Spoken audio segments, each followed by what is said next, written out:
Hi friends, എല്ലാവർക്കും enjoy life മീഡിയയുടെ പുതിയൊരു വീഡിയോയിലേക്ക് സ്വാഗതം. ഇന്ന് നമ്മൾ ഒരു വെജിറ്റേറിയൻ റെസിപ്പിയാണ് കേട്ടോ ചെയ്യുന്നത്.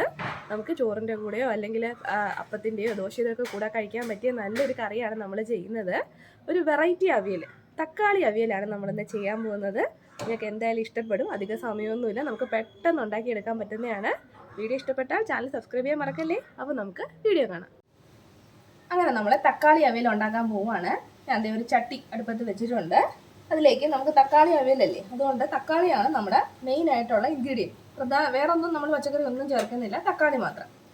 ഇതൊരു 6 തക്കാളി, അധികം പഴുക്കാത്ത തക്കാളിയാണ്. ഒരുപാട് പഴുത്ത തക്കാളിയല്ല, അധികം പഴുക്കാത്ത തക്കാളിയാണ്. ഇതുപോലുള്ള ചെറിയ കഷ്ണങ്ങളാക്കി മുറിച്ചെടുത്തിട്ടുണ്ട്. നമുക്കിനി ഇത് ഈ ചട്ടിയിലേക്ക് ഇട്ട് കൊടുക്കാം.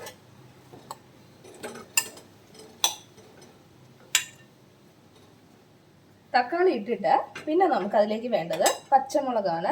ഞാനൊരു 4 പച്ചമുളക് നീളത്തിലൊന്ന് കീറി വെട്ടിയിട്ടുണ്ട്. നമുക്കത് ചേർത്ത് കൊടുക്കാം.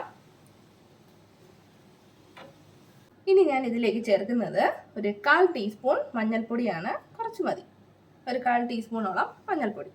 മുളക് പൊടിയും ഒരു 1/4 ടീസ്പൂൺ. ഇനി നമുക്കിതിലേക്ക് ആവശ്യത്തിനുള്ള ഉപ്പ് ചേർത്ത് കൊടുക്കാം. പിന്നെ അധികം വെള്ളമൊന്നും ഒഴിക്കേണ്ട, കാരണം ഈ തക്കാളിയിൽ തന്നെ നന്നായിട്ട് വെള്ളം ഇറങ്ങും. എന്നാലും ഒരല്പം വെള്ളം നമുക്ക് ഒഴിച്ചു കൊടുക്കാം. ഒരു ലേശം, വളരെ കുറച്ച് വെള്ളം നമുക്ക് ഒഴിച്ചു കൊടുക്കാം. ഇനി ഇത് നന്നായിട്ടൊന്ന് വേവിച്ചെടുക്കാം. നന്നായിട്ടൊന്ന് മിക്സ് ചെയ്തിട്ട് നമുക്ക് തക്കാളി നന്നായിട്ടൊന്ന് വേവിച്ചെടുക്കാം. ഞാൻ സ്റ്റൗ ഓണാക്കിയിട്ടുണ്ട്. ഇത് നന്നായിട്ടൊന്ന് വെന്ത് കിട്ടണം. നമുക്ക് വേണമെങ്കിൽ അടച്ചു വെച്ച് വേവിക്കാം കേട്ടോ. കാരണം തക്കാളിക്ക് അധികം വേവൊന്നുമില്ലല്ലോ. അടച്ച് വെച്ചില്ലെങ്കിൽ നമുക്ക് പെട്ടെന്ന് തന്നെ വെന്ത് കിട്ടും. പിന്നെ അടച്ചു വെച്ചാൽ കുറച്ചും കൂടി വേഗത്തിൽ അതൊന്ന് കുക്കായി കിട്ടും. അപ്പോൾ അത് വേവുമ്പോഴേക്കും നമുക്കിതിന് വേണ്ടിയിട്ട് അരപ്പ് തയ്യാറാക്കി എടുക്കാം. അപ്പം ഞാനിത് എന്തായാലും ഒന്ന് അടച്ചു വെച്ചിട്ട് വേവിക്കാൻ പോവുകയാണ്. അപ്പോൾ അടയ്ക്കുന്നതിന് മുമ്പ് നമുക്ക് പ്രധാനപ്പെട്ട ഒരു സാധനം ഇടാനുണ്ട്, കറിവേപ്പില. ഇനി നമുക്ക് അവസാനം കുറച്ച് കറിവേപ്പില ഇടാം. എന്നാലും കിടക്കട്ടെ. നമുക്കിതൊന്ന് അടച്ചു വെച്ച് നന്നായിട്ട് വേവിച്ചെടുക്കാം. ഈ തക്കാളി വെന്ത് വരുന്ന സമയം കൊണ്ട് നമുക്ക് അവിയലിൻ്റെ അരപ്പ് തയ്യാറാക്കാം. സാധാരണ അവിയലിൻ്റെ പോലത്തെ അരപ്പ് തന്നെയാണ്. തേങ്ങ നമ്മുടെ എടുത്തിട്ടുള്ള തക്കാളിക്ക് അനുസരിച്ചിട്ടുള്ള തേങ്ങ എടുക്കുക. പിന്നെ ഒരു 1/4 ടീസ്പൂൺ ഇല്ലെങ്കിൽ അതിനേക്കാളും കുറച്ച് താഴെ ആയാലും മതി, അതിൽ കൂടരുത്. നമ്മൾ ഓൾറെഡി ഇതിനകത്ത് കുറച്ച് മഞ്ഞൾപ്പൊടി മുളക് പൊടി ഇട്ടല്ലോ. പിന്നെ ഒരുപാട് എരിവ് വേണമെങ്കിൽ ഇടാം, എന്നാലും അല്പം മതി. ഒരു 1/4 ടീസ്പൂൺ മുളക് പൊടി, 1/4 ടീസ്പൂൺ മഞ്ഞൾപ്പൊടി, ഒരു 4 കഷ്ണം ചെറിയ ഉള്ളി, അതുപോലെ തന്നെ ഒരു 1/4 ടീസ്പൂൺ ജീരകം.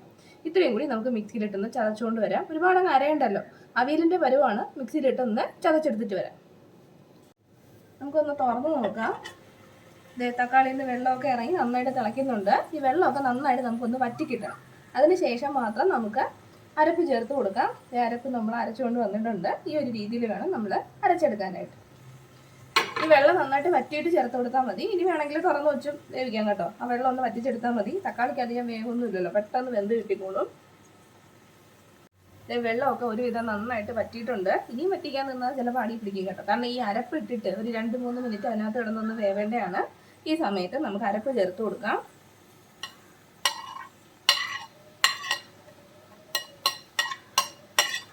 അരപ്പിട്ടിട്ട് ഒരു 2 മിനിറ്റ് ഒന്ന് മൂടി വെച്ച് കൊടുക്കാം. ലോ ഫ്ലെയിമിൽ ഇട്ടിട്ട് ഒന്ന് മൂടി വെച്ചാൽ മതി. മൂടി വയ്ക്കാം ഒരു 2 മിനിറ്റ്, അത്രയും മതിയാവും. അപ്പോൾ ഒരു 2 മിനിറ്റ് ആയിട്ടുണ്ട്. നമ്മൾ അരപ്പിട്ട് കൊടുത്തിട്ട് ഒന്ന് തുറന്ന് നോക്കാം. വെള്ളമൊക്കെ കറക്റ്റ് നന്നായിട്ട് വറ്റിയിട്ടുണ്ട്. ഇനി നമുക്ക് മിക്സ് ചെയ്ത് കൊടുക്കാം.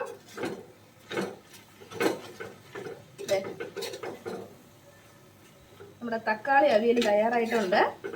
ഇനി ഫൈനലായിട്ട് ഒരു കാര്യം കൂടി നമുക്ക് ചെയ്യാനുണ്ട്. ഫസ്റ്റായിട്ട് ഇതിൻ്റെ മുകളിലേക്ക് കുറച്ച് കറിവേപ്പില കൂടി ഇട്ട് കൊടുക്കണം.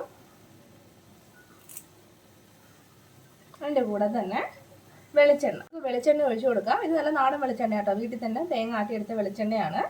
നമുക്കതും കൂടി ഒഴിച്ചു കൊടുക്കാം. അവസാനം മാത്രം ഒരല്പം മാത്രം ഒഴിച്ചാൽ മതി. ഇനി ഒന്ന് മിക്സ് ചെയ്ത് കൊടുക്കാം. മിക്സ് ചെയ്യാം.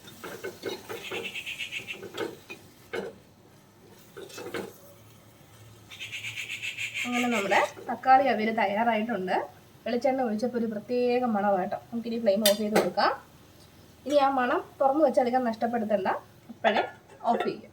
ഇത് നമുക്ക് ചോറിൻ്റെ കൂടെയോ ദോശയുടെ കൂടെയോ അപ്പത്തിൻ്റെ കൂടെയൊക്കെ കഴിക്കാൻ പറ്റിയ ഒരു കറിയാണ്. എല്ലാവരും ചെയ്ത് നോക്കേട്ടോ, നിങ്ങൾക്ക് തീർച്ചയായിട്ടും ഇഷ്ടപ്പെടും. വീഡിയോ ഇഷ്ടപ്പെട്ടാൽ ചാനൽ സബ്സ്ക്രൈബ് ചെയ്യണേ. പുതിയൊരു വീഡിയോയിൽ നമുക്ക് വീണ്ടും കാണാം. അതുവരെ ബൈ ബൈ.